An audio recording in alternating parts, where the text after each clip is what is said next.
पतिदेव ने आकर इस बयान का खंडन क्यों नहीं करा? अपनी राजनीति को, अपनी सियासत को बचाने के लिए अपनी पत्नी के लिए भी उन्होंने आवाज नहीं उठाया। अगर इसी तरह वो प्रदर्शन करती, मणिपुर घटना को लेकर महिलाओं के साथ खड़ी दिखाई देती।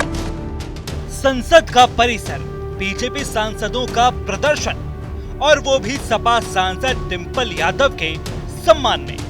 अब ये देखकर और सुनकर आपको आश्चर्य हो रहा होगा, लेकिन ये सच है। और तो और इस सब के बीच बीजेपी का तंज ये कि चुप क्यों हैं अखिलेश।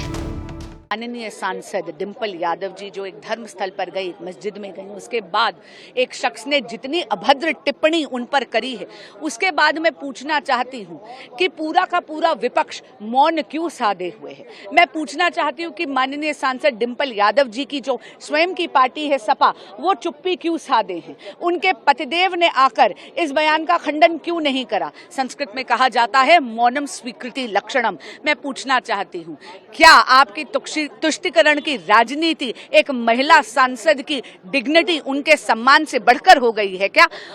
एनडीए का पूरा घटक दल यहाँ पर आज खड़ा था आवाज उठाने के लिए। हम हर नारी के सम्मान के लिए खड़े रहेंगे, चाहे वो विपक्ष की सांसद ही क्यों ना हो।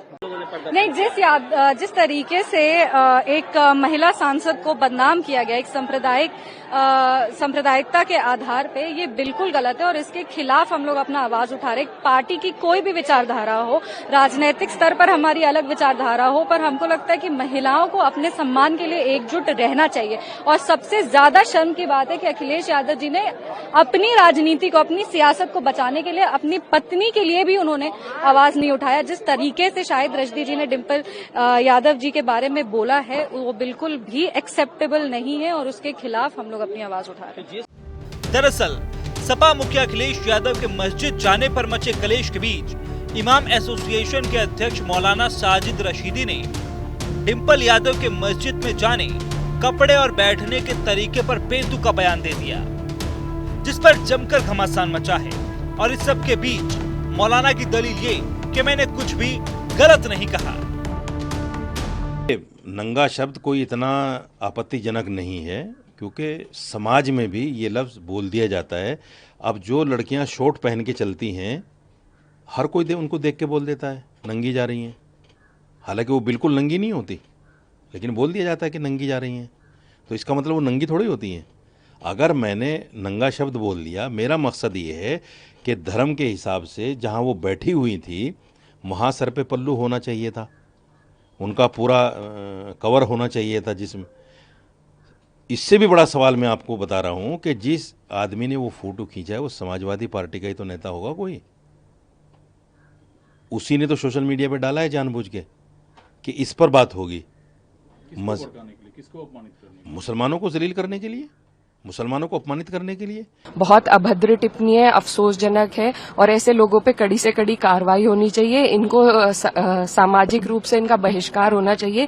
ये कोई धर्मगुरु नहीं है, किसी धर्म के ठेकेदार नहीं है, इनको कोई अधिकार नहीं है कि किसी भी महिला के बारे में इस तरह की टिप्पणी करें। इस बीच अब यूपी पुलिस ने इस मामले में मौलाना रशीदी के खिलाफ मुकदमा दर्ज कर लिया है।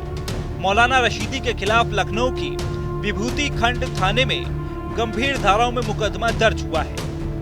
वहीं बीजेपी के प्रदर्शन और एफआईआर पर डिंपल यादव का तंज ये कि एफआईआर अच्छी बात है, लेकिन अच्छा होता अगर ये लोग मणिपुर जैसी घटना के खिलाफ भी इसी तरह प्रदर्शन करते और महिलाओं के साथ खड़े होते।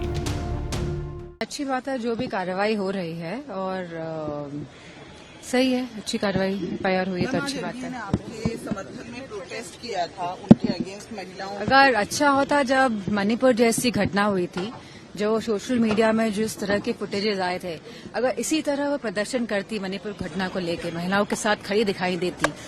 और जिस तरह हमारे भारत में जो अभी जो सिंदूर की जो ये पूरा जो ये लड़ाई छिड़ी, और जिस तरह से भारतीय जनता पार्टी के नेतागण, बड़े बड़े मंत्री मंचों से किस तरह की बयानबाजी करी हमारे फौज के अफसरों के लिए, अगर उनके साथ वो खड़ी दिखाई देती तो मैं समझती हूँ ज्यादा अच्छा होता। बहरहाल मॉनसून सत्र में तमाम मुद्दों के बीच पहले अखिलेश यादव के मस्जिद जाने पर मचा बवाल, अब डिंपल यादव पर मौलाना ने जो उठाए हैं सवाल, उस सब के मायने क्या हैं? सवाल ये भी है कि डिंपल के सम्मान में आखिर बीजेपी क्यों आई मैदान में।